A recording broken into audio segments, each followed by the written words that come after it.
Good morning friends, एक नए video में आपका स्वागत है। आज हम लोग चेन्नई में हैं और चेन्नई की ये सुबह की हलचल है। आप देख ही रहे होंगे कि एक बड़े शहर की जो सुबह की हलचल है वो कैसी होती है। वैसे शहर बड़ा साफ़ सुथरा लगा मुझे। मौसम यहाँ का अपेक्षाकृत अच्छा था। जो मुझे लगता था कि नीचे साउथ में थोड़ा ह्यूमिड होगा, पर ऐसा बिल्कुल भी नहीं लगा। मौसम वहाँ का बेटर था, ड्राई था। ऐसा नहीं लग रहा था कि आप पसीने से तरबतर हो रहे हैं और गर्मी से बेहाल है, घूमने का मन नहीं कर रहे हैं। तो हमारा आज का जो डेस्टिनेशन है वो है कपालीश्वर मंदिर। कपालीश्वर मंदिर चेन्नई के अंदर ही एक बहुत बड़ा शिव जी का मंदिर है, जिसकी मान्यता बहुत है वहाँ पर। और इस मंदिर पे हमने देखा कि लॉर्ड मुरुगन या कार्तिकेय का भी एक बहुत ही बड़ा मंदिर है। ये इस मंदिर की कुछ पूजा अर्चना होती हुई कुछ वहाँ के जो सिस्टम है उसके हिसाब से, तो ऐसा जैसे हम लोग बोलते हैं यहाँ पे नॉर्थ में कि डोल यात्रा लेके जा रहे हैं, तो वो मुझे बड़ा ही अलग लगा और बड़ी अच्छी फीलिंग आ रही थी। एक अच्छी म्यूज़िक के साथ जो वहाँ के लोकल इंस्ट्रूमेंट्स हैं उनको बजाते हुए ये लोग ये पूजा के लिए जा रहे थे। तो उसमें जैसे मंदिर के किनारे किनारे जाके ये लोग एक पर्टिकुलर मंदिर के सामने रुकते थे और वहाँ पर थोड़ी पूजा करते थे और फिर आगे बढ़ते थे। तो ये इस तरह की पूजा अर्चना मैंने तो पहले नहीं देखी थी। इधर नॉर्थ में नहीं होती है, पर साउथ इंडिया में या तमिलनाडु का तो कुछ अलग ही एक पूजा अर्चना का सिस्टम है, जो कि बड़ा अच्छा था। हमने पूरा रुक कर उस पूरी पूजा पद्धति को देखा। वहाँ पर मुझे नवग्रह मंदिर भी मिला। तो मैंने देखा कई जगह पे नवग्रह मंदिर होते हैं। नवग्रह जिनको नहीं पता हो वही हैं जो नॉर्मल 9 प्लैनेट्स होते हैं, उनकी पूजा की जाती है, क्योंकि उन्हीं की एक पर्टिकुलर एंगल की वजह से ही हमारी धरती एक जगह पर रुकी हुई है और यहाँ पर एक जीवन चल रहा है। तो इस मंदिर का एक झलक मैंने आपको दिखाया। उसके बाद हम लोग चेन्नई की एक बहुत ही बड़ी फेमस मार्केट में गए, जिसका नाम है पोंडी मार्केट। ये टी नगर करके एक एरिया है, वहाँ पर है। तो मार्केट अच्छी थी, मतलब दोनों तरफ सड़क के दोनों तरफ चौड़ी बीच में सड़क थी, उसके दोनों तरफ ये मार्केट है और दोनों तरफ ही चलने के लिए बहुत ही चौड़ा फुटपाथ है, जो बहुत अच्छी चीज़ थी। प्लस यहाँ पर पेड़ अच्छे खासे थे, तो गर्मी बिल्कुल भी नहीं लग रही थी। पेड़ों की छाया के नीचे आप गाड़ी खड़ा कीजिए, वहीं पर बैठिए और दुकानदारी कीजिए। मेरे ख्याल से सभी तरह की वहाँ पे जो रोज़मर्रा की चीज़ें हैं काम आने वाली, वो सब वहाँ मिल रही थी। और साथ साथ में ही वहाँ पर बड़े ही फेमस वहाँ के रेस्टोरेंट थे, तो आप वहाँ पर ख़रीदारी कीजिए, शॉपिंग कीजिए और वहाँ के फेमस रेस्टोरेंट्स में खाना खाइए, फिर ख़रीदारी कीजिए और फिर खाना खाइए। ये एक शॉप पे हम लोग अभी गए थे, तो यहाँ पर एक सूटकेस था जो बड़ा ही अलग लग रहा था, चीते की खाल जैसा, जो हम लोग लेना चाह रहे थे, पर वो 3 के सेट में था तो हमने नहीं लिया। बहरहाल हम लोग आगे मार्केट में बढ़े और उस मार्केट या जो बाज़ार था उसका आनंद लेने लगे। यहाँ पर एक चीज़ और मुझे बड़ी अच्छी लगी। एक शॉप थी जहाँ पर एक कर्ड राइस मिल रहा था। कर्ड राइस मतलब जैसे हम लोग यहाँ पे दही मिलता है, उसी दही में चावल, उबले हुए चावल मिला के दे रहे थे वो लोग, और वो फ्रिज में रखे हुए थे। जैसे हम लोग ठंडा दूध नहीं लेते हैं, तो वैसा ही ये कर्ड राइस भी रखा हुआ था और इसकी कीमत थी 40 रुपये, पर उस समय बाई 1 गेट 1 मिल रहा था। तो 20 रुपये में बढ़िया सा ये कर्ड राइस लेते हैं, जिसको खाने से एक तरह से आपका नाश्ता तो हो ही जाएगा। और अगर आपने 2 कर्ड राइस खा लिए तो आपका खाने का पूरा काम हो जाएगा। तो ये एकदम अलग चीज़ लगी। मैंने ऐसा पैक्ड कर्ड राइस तो शायद नहीं खाया था पहले।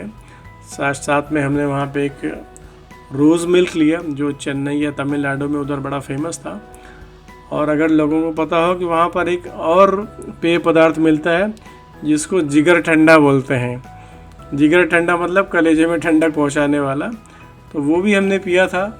उसका मैं वीडियो या कोई पिक्चर मेरे पास नहीं है, बट जो लोग उधर गए होंगे उनको पता है कि जिगर ठंडा करके भी एक पेय होता है। तो ये हमने कर्ड राइस खाया और वो रोज़ मिल्क पिया। तो एक तरह से हमारा खाना हो गया था और फिर वहीं पे आराम करने लगे। एक मुझे डस्टबिन बड़ा फैंसी सा दिखा, ये मैंने कहा इसका भी वीडियो लेके आपको दिखाता हूँ। वहीं जब घूम रहे थे तो हमें एक तरह का इंस्ट्रूमेंट मिला, जो इंस्ट्रूमेंट एकदम नया लगा मुझे। मैंने इस तरह के इंस्ट्रूमेंट नहीं देखे थे। आप लोग बोल रहे हो कि मैं हर चीज़ एक नहीं बताता हूँ, बट एक्चुअली ये मैंने नहीं देखा था ऐसा इंस्ट्रूमेंट। ढोलक और ये जो बाकी ड्रम वगैरह तो हमेशा हर जगह मिल जाते हैं, पर ये एक नए के चीज़ का कुछ वाद्य था जो मेटल का बना हुआ था और उसमें एक ड्रम स्टिक से आप उसको हिट करते हैं तो एक अलग अलग जगह पे साउंड आती है। और इसका नाम मैं बता देता हूँ कि इसको कुछ तो बोलते हैं, अभी मुझे याद नहीं आ रहा, पर एक किसी योगा या किसी तरह की चीज़ है उससे मिलता जुलता इसका नाम है, और अभी मुझे याद आएगा तो मैं आपको ज़रूर बताऊंगा कि इसको बोलते क्या है। तो इस ड्रम को एक्चुअली बोलते हैं न्यूरो एस्ट्रो हैप्पी ड्रम। तो शायद जब लोग योगा वगैरह करते हैं तो इसको बजाते होंगे जिससे इसकी मधुर आवाज़ आती है। और उसके बाद मैं ये मार्केट में घूमने लगा। तो जिस दिन हम लोग वहाँ थे वो गणेश चतुर्थी के एक दिन पहले वाला दिन था, तो उसकी वजह से वहाँ पर अलग अलग तरह की सजावट का सामान जो किसी पत्ते से बना हुआ हो या वहाँ का कुछ एक फूल हो उससे बने हुई कई चीज़ें मिल रही थी। तो हमने वहाँ के लोगों से पूछा कि ये मार्केट ऐसी क्या रोज़ लगती है? तो कुछ लोगों ने तो बोला कि हम यहाँ पे रोज़ बैठते हैं, फूल वगैरह बेचते हैं या डेकोरेटिव आइटम्स बेचते हैं। पर कुछ जैसे ज़मीन पे लोग बैठे हुए थे, ये लोग उसी दिन आए हुए थे। तो इन्होंने ये डेकोरेटिव आइटम्स बेच रहे थे, साथ में गणेश जी की मूर्तियाँ भी बेच रहे थे। ये कोई और आदमी था जो छोटी छोटी छतरी बेच रहा था, तो 50-60 रुपए की थी, महंगी नहीं थी। तो अगर आपको याददाश्त के लिए ले जानी है तो यहाँ से ले जा सकते हैं। एक गरीब का भला होगा, बेचारा बना के लाता है, और इसी तरह से हम लोग अपनी लोकल चीज़ों का प्रमोशन कर सकते हैं। तो मैंने भी एक छतरी ली वहाँ पर और घर में आके रख दी। हालांकि इससे आपको बारिश या धूप से बचाव नहीं होगा, ये सिर्फ डेकोरेटिव पीस है। उसके बाद वहीं मार्केट में घूम रहा था, क्योंकि हमारे पास 3-4 घंटे का समय था। तो वहीं आगे जाके कुछ फ्रूट्स बिक रहे थे, और ज़्यादातर जगह पे मैंने देखा कि ये स्पेशल टाइप का वो लोग किसी पत्ते से कुछ डेकोरेटिव आइटम बना रहे थे। इसका क्या सिग्निफिकेंस है मुझे बिल्कुल नहीं पता था। जो वहाँ के लोग होंगे वो ज़रूर जानते होंगे कि इसको किस लिए लगाते हैं और कहाँ लगाते हैं। वहाँ मैंने और देखा कि अगर आप कभी भी नीचे की तरफ जाएंगे इंडिया में, साउथ की तरफ, तो देखेंगे कि वहाँ पका हुआ जैक फ्रूट बहुत मिलता है। तो वो लोग वहाँ पर पका हुआ जैक फ्रूट खाते हैं, और हम लोग भी इधर नॉर्थ में खाते हैं, पर इतना नहीं खाते हैं जितना वहाँ इसका फैशन है खाने का। तो ज़्यादातर दुकानों में आपको कच्चे की जगह पका हुआ कटहल या जैक फ्रूट मिलेगा। वहाँ ही मैंने देखी कि लेफ़्ट साइड में एक बढ़िया सी मार्केट थी जहाँ फ्रूट्स भी मिल रहे थे। तो ये जो जगह थी मुझे बड़ी अच्छी लगी, इंटरेस्टिंग सी थी कि आप वहाँ पर आइए, कपड़े खरीदिए, घर का बाकी सामान खरीदिए, बुक्स वगैरह भी मिल रही थी, सूटकेसेस थे, सब्जी खरीदिए, फल खरीदिए, और फेस्टिवल से रिलेटेड कुछ भी अगर चाहिए होगा तो आप वहाँ पर आके ले सकते हैं। उसके बाद अगर आपको भूख लग गई हो तो वहाँ के रेस्टोरेंट्स में खाना खाइए और अपने दिन को एंजॉय कीजिए।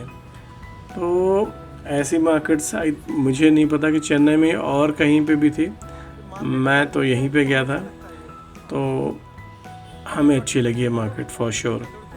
और दूसरी बात ये थी कि हाँ, वैरायटी बहुत थी, आपको जो भी चाहिए, और बहुत महंगी भी नहीं थी, मतलब जो नॉर्मल रेट होते हैं चीज़ों के। कपड़े हालांकि थोड़े महंगे मुझे लगे, पर वो हो सकता है कि स्टैंडर्ड उनका वैसा रहा हो जिसकी वजह से महंगे थे। पर इन जनरल चीज़ें एक नॉर्मल रेट जो होता है उसी रेट की थी। तो अगर आप चेन्नई में रहते हैं तो आप यहाँ पे ज़रूर विज़िट कर सकते हैं। में ये सुबह के समय गया था, सुबह के 11-12 बज रहे थे, तो हलचल थोड़ी कम थी। शायद अगर आप शाम को जाएंगे तो ज़्यादा अच्छा लगेगा, क्योंकि शाम को लाइट्स वगैरह जल जाती हैं तो एक अलग ही रौनक होती है, पर भीड़ भी बढ़ सकती है। इस चीज़ का ध्यान रखना होगा। और घूमते घूमते हमें भी थोड़ी भूख लग गई, तो फिर हमने अपनी प्योर साउथ इंडियन थाली मंगाई, जिसमें 10-12 कटोरियाँ थी। हर कटोरी में कुछ अलग सब्जी, एक नई चीज़ थी। तो मैंने देखा कि अगर हम लोग राजस्थानी थाली लेते हैं, अगर आप राजस्थानी थाली खाएंगे तब भी घी वो लोग बहुत परोसते हैं। उसके बाद हमारा वो चेन्नई का एक तरह से ट्रिप या तमिलनाडु का ट्रिप अपने अंतिम समय पर आ गया और हम लोग एयरपोर्ट पहुंच गए। ये एयरपोर्ट का डिपार्चर वाला एरिया है। अराइवल वाला एरिया मैंने आपको पहले वीडियो में दिखाया था, जो पूरा येलो येलो सा था चेन्नई सुपर किंग्स के थीम में। तो ये वही वाली मेट्रो है जो मैं नीचे से आपको पहले दिखा रहा था। ये ऊपर का व्यू है, वो मेट्रो एयरपोर्ट को कनेक्ट करती है। एक छोटा सा मॉल भी है, अगर आप कुछ भूल गए हैं तो उसी मॉल से ले सकते हैं। और उसके बाद वही डिजी यात्रा का इस्तेमाल करके मैं एयरपोर्ट के अंदर आ गया। एयरपोर्ट के अंदर आके अपने ट्रिप को मैं समराइज़ करने लगा। तो हमें लगा कि 4 या 5 दिन में हमने बहुत सारे शहर घूमे और बड़ा ही इंटरेस्टिंग ट्रिप लगा मुझे। पहले दिन जैसे हम लोग चेन्नई उतरे, चेन्नई से फिर हम लोग गए चिपुर में बहुत सारे, आज के बाद फिर हम लोग गए वेल्लोर के बाद तिरुवन्नामलाई, वहाँ पे एक बहुत बड़ा मंदिर था। और तिरुवन्नामलाई के बाद हम लोग तिरुचिरापल्ली आए, वापस चेन्नई। तो ये जो हमारा एक मैप बना है, इसका मैंने एक आपको छोटा सा डिस्क्रिप्शन यहाँ पे दिया है, उससे एक डिस्टेंस का भी आइडिया लग जाता है कि कौन सा शहर कितनी दूर है और शायद आपके लिए हेल्पफुल हो। तो 2-3 जगह अभी बची है मेरी नीचे, वही रामेश्वरम और जो मीनाक्षी अम्मन टेम्पल है मदुरई में, वो बचा है। तो हो सकेगा कि अगला ट्रिप अगर मैं चेन्नई का लगाता हूँ या तमिलनाडु का लगाता हूँ तो वहाँ जाने की कोशिश ज़रूर करूँगा। और मैंने पहले ही अपनी वीडियो में बताया था कि तमिलनाडु जो लैंड ऑफ टेम्पल्स है और वेदर ही वहाँ का इतना अच्छा है, सीनिक व्यूज़ हैं, तो आप हर चीज़ को एंजॉय कर सकते हैं। समुद्र के किनारा मैंने दिखाया था, कितना ब्लू पानी था, साफ़ सुथरा। और अंदर आके फिर मैं एयरपोर्ट में वेट करता रहा। ये लॉन्जेस थे जहाँ पे मैं लेट गया। अगर आप लोगों को, कई लोगों को पता होगा कि ये एयरपोर्ट में एक एरिया होता है जहाँ ये लॉन्जेस से लंबी चेयर्स लगी होती हैं। तो अगर आपको देर हो रही है या आप थके हुए हैं या आपकी फ़्लाइट डिलेड है तो आप कर सकते। और एक अगर ऐप लेते हैं, उसके बाद फ़्लाइट की बोर्डिंग हो गई। चेन्नई से दिल्ली का जो रास्ता था वो लगभग 3 घंटे का था। तो 3 घंटे बाद मैं दिल्ली एयरपोर्ट उतरा और वापस अपनी उसी रोज़मर्रा की ज़िंदगी के पास आ गया। यहाँ पे बारिश हुई थी तो मौसम ठीक था, उतना गर्म नहीं था। और प्लेन से उतार के उन्होंने बस में हमें बैठाया और बस से फिर वही हम लोग टर्मिनल 3 पे आ गए। शायद टर्मिनल 1 था मेरे ख्याल से, मुझे अभी याद नहीं आ रहा। एनीवे, तो टर्मिनल पे आके फिर हमने वहाँ से टैक्सी ली और एज़ यूजुअल अपने घर आके अपनी जर्नी को सोचते रहे कि वाह क्या समय था। और मेरी रिकमेंडेशन सबसे है कि सब लोग ट्रैवल कीजिए। धन्यवाद मेरी वीडियोस को देखने के लिए और उनको सपोर्ट करने के लिए। Very very thank you. Take care.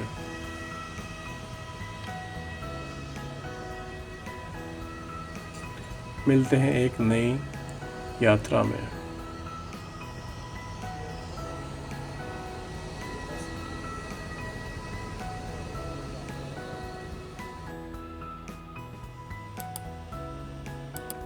Taxi ली और एज़ यूजुअल अपने घर आके अपनी जर्नी को सोचते रहे कि वाह क्या समय था। और मेरी रिकमेंडेशन सबसे है कि सब लोग ट्रैवल कीजिए। धन्यवाद मेरी वीडियोस को देखने के लिए और उनको सपोर्ट करने के लिए। Very very thank you. Take care.